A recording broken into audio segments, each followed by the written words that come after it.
Boa tarde, pessoal. Eu tô em casa, tá certo? E conforme mensagem que enviei para vocês, eu vou gravar esse vídeo de uma maneira bastante amadora aqui, mas eu acredito que possa ser de boa utilidade para vocês resolverem essa lista de exercícios. A gente já comentou algumas coisas relativa à propagação de incertezas em cálculos, né?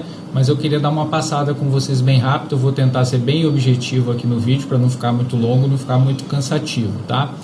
Então eu já vou partir aqui da página 18, porque o que tem antes aqui dessa apresentação, esse é o PowerPoint que tem lá na plataforma, tá? Vou partir aqui da página 18, porque o que tem antes a gente já discutiu, tá certo? Então acho que não precisa, a gente já discutiu nas outras duas aulas, acho que não precisa ficar voltando nisso.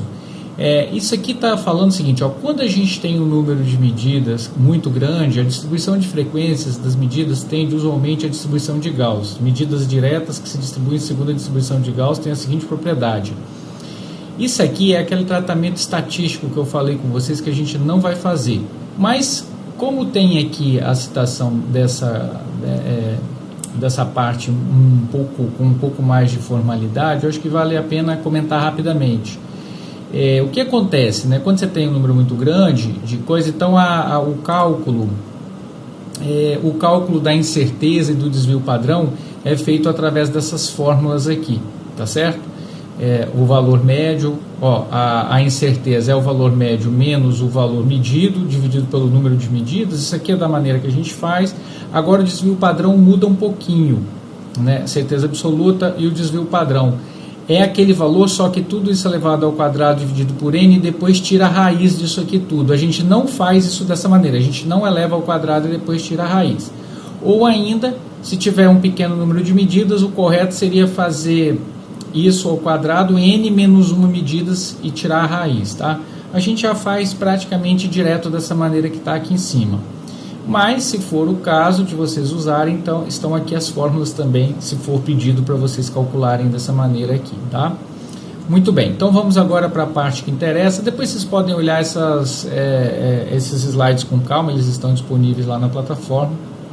Eu não vou comentar sobre essas questões aqui dos percentuais, tá? Depois vocês também podem, se tiverem dúvida, depois podem me perguntar, não tem nenhum problema. Vamos aqui para as incertezas, tá? Como eu falei, se você mede duas grandezas, né, e está querendo calcular, por exemplo, a distância de um ponto a outro, mas você faz duas medidas, então o que vai acontecer com a incerteza das medidas, a incerteza do resultado? Você vai ter que somar as incertezas, né? Então a fórmula está aqui, ó. A soma de duas medidas que você realizou para calcular, por exemplo, um perímetro de uma figura qualquer. Então, digamos que A, B, C, D são as medidas dos lados desse polígono. Como é que vai ser a incerteza desse resultado? É a soma das incertezas, tá certo?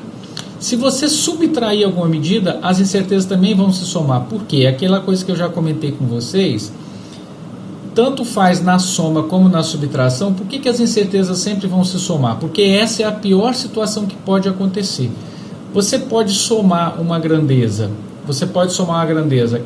cuja incerteza dela seja menos, por exemplo, e uma outra cuja incerteza seja mais, né? Quer dizer, você errou para menos de uma e para mais de outra. Uma coisa pode anular a outra. Agora, quando você soma as duas, nunca vai ter o problema de uma coisa anular a outra. Então, sempre a gente vai dar conta, vai tentar resolver o problema da pior situação que pode acontecer ao se somar ou ao se subtrair duas grandezas. Por isso que a fórmula vai ser sempre essa daqui, tá?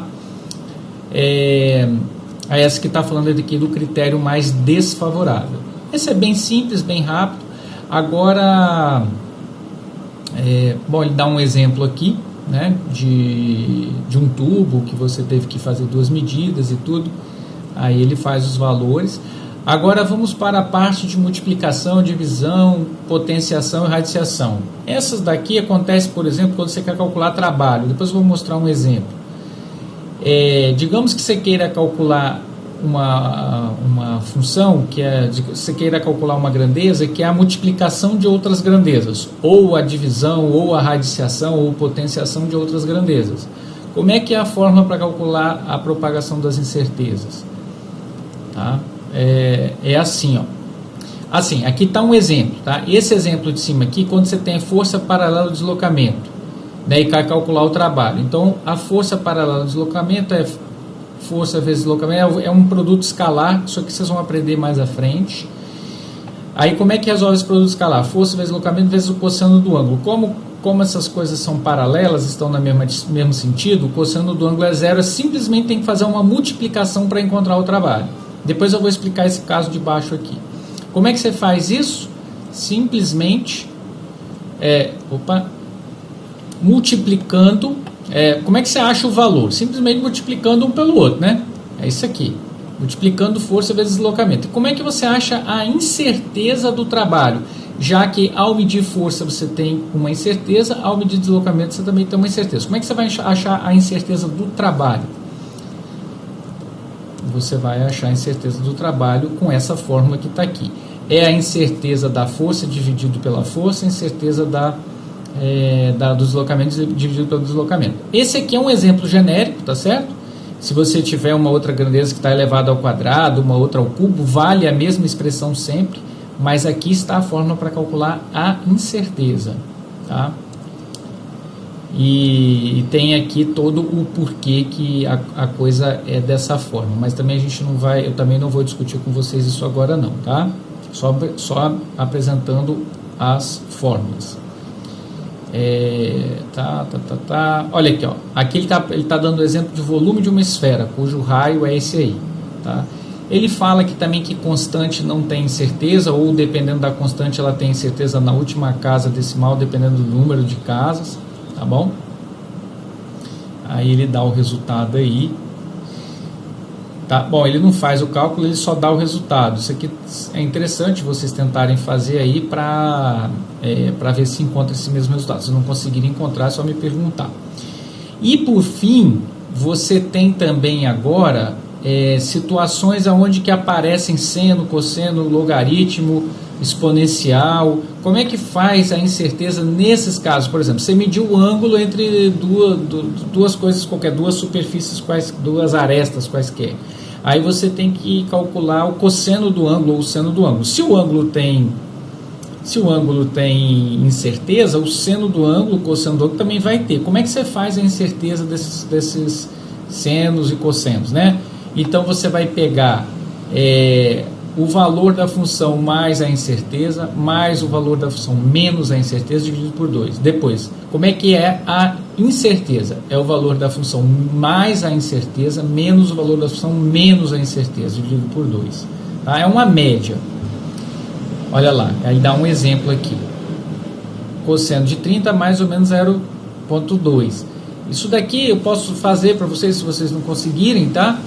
Mas é isso, seria cosseno de 30,2 mais cosseno de 29,8 dividido por 2, mais ou menos cosseno de 30,2 menos cosseno de 29,8 dividido por 2. Esse primeiro cálculo vai dar o valor da função, né, do cosseno de 30, e o segundo cálculo vai dar a incerteza do cosseno de 30, tá bom?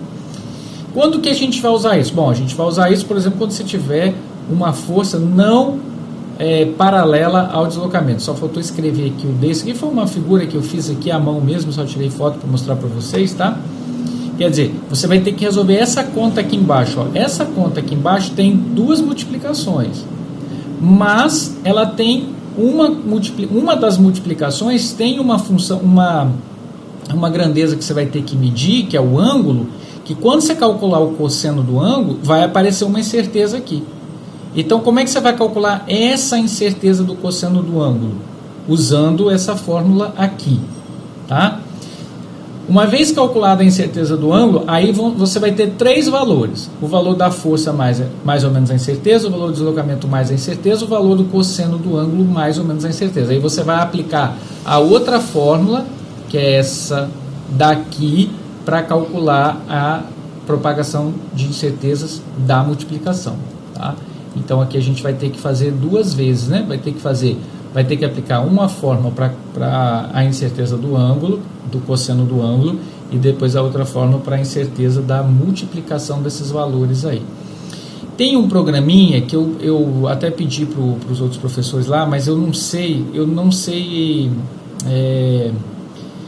qual é esse programa que ele facilita, ele ajuda a fazer alguns cálculos. Se você entrar com o valor de A e B aqui, ó, ele faz as operações A mais B, A menos B, A vezes BA dividido por B e A elevado a B, e o C aqui, que é essa coisa, ele é o resultado dessas contas aqui. Então ele facilita bastante. Repara que ele faz também para raiz, para x ao quadrado, para 1 sobre x. Esse π igual, levando a x aqui, eu tenho que ver o que é que eu não lembro. 10 elevado a x, log de x, exponencial de x, ln de x, né? Então faz muitas coisas interessantes aí, esse programinha pode facilitar bastante. Bom, é isso, é bem rápido mesmo, mas é para tentar de alguma maneira esclarecer algumas coisas para que vocês consigam fazer os exercícios. Então eu pediria que vocês fizessem os exercícios que estão lá na lista, na plataforma, está no arquivo .pdf, tá certo? Comecem a fazer. Eu acredito que até a semana que vem, se vocês, espero que todos estejam bem, né? Que todos estejam em casa, mas bem, e aproveitem esse tempo para estudar. E eu estou à disposição de vocês na plataforma, tá certo? Me mandem mensagem por e-mail ou pela plataforma. Na plataforma é bom que todo mundo vê, às vezes a dúvida de um pode ser a dúvida do outro. E na semana que vem eu vou ver se gravo para vocês algumas orientações de como analisar gráfico, tá certo? Aí a gente encerra essa parte dessa parte teórica. Veja, isso aqui que eu estou fazendo para vocês não é para substituir a aula teórica, tá? Isso aqui é para que vocês, a aula teórica, quando as aulas retornarem, a gente vai retomar essa discussão e vai ter tempo para fazer essas atividades. Mas se vocês puderem fazer em casa, se todos fizerem, a gente vai ganhar bastante tempo, vocês vão chegar bem mais preparados para a continuidade das atividades experimentais. E isso demora um tempo para acontecer. Quando a gente está no fluxo normal de aulas, a gente observa que os estudantes sempre têm muita dificuldade nessa parte. Embora a gente encerre as aulas relativas a tratamento de erros e gráficos e já comecem os experimentos, a gente observa que as pessoas continuam tendo dificuldade com isso e aí começa a fazer os experimentos e tudo mais e continuam apresentando erros de tratamento de dados porque ainda não teve o devido entendimento dessa parte de como trata os erros. Então, se vocês fizerem isso agora, quando a gente voltar às atividades presenciais e começar a fazer os experimentos, né, a gente vai ter um ganho muito grande de qualidade nisso aí, tá bom? Então, peço a todos vocês que façam e, mais uma vez, digo que estou à disposição de vocês para tirar dúvidas, tá bom? Um abraço a todos, bom trabalho e cuidem-se, né, para que a gente saia logo dessa situação de quarentena forçada e todos fiquemos bem aí após essa situação que a gente está desse vírus aí, tá bom? Abraço a todos e até mais.